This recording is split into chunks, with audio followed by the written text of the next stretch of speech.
नमस्कार, मैं डॉक्टर प्रेमनाथ। आज हम चर्चा करेंगे कि आटा चक्की पर जब भी आप गेहूं पिसवाने के लिए ले जाएं तो आप ध्यान दें एक बात कि आप तुरंत गेहूं पिसवा के तौलाइए मत। गेहूं को पिसवा के तुरंत मत तौलाइए, क्योंकि अगर आप तुरंत तौलाएंगे ना तो आपका घाटा हो जाएगा। जब भी आप आटे चक्की पे गेहूं को ले जाइए, उसको तौलाने के बाद जितना हो उसको नोट कर लीजिए।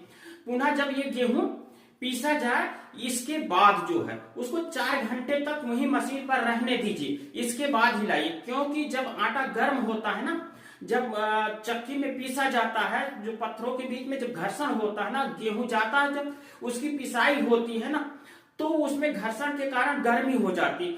जब गर्मी होती है तो वो जब पीसता हुआ निकलता है आटा थैले में, तो देखेंगे वो बहुत ज्यादा गर्म हो जाता है, गर्म रहता है। तो जब गर्म रहता है ना तो वो मॉइस्चर को कंजर्व करता है, मतलब नमी को सोख लेता है। 10% तक नमी को वो सोख लेता है हमारा आटा।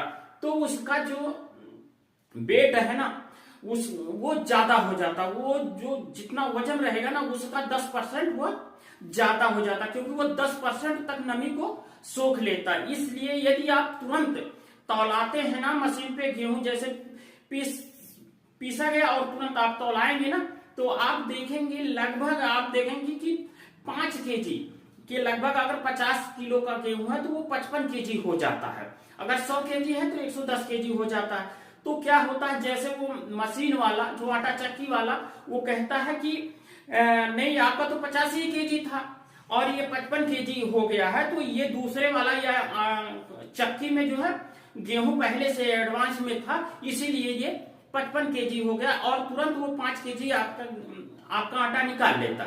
तो देखेंगे कि यदि आप फिर घर पर ले जाइए, तौलिए 4 घंटे के बाद उसको, तो देखेंगे वह कम हो जाता, 50 केजी नहीं रहता।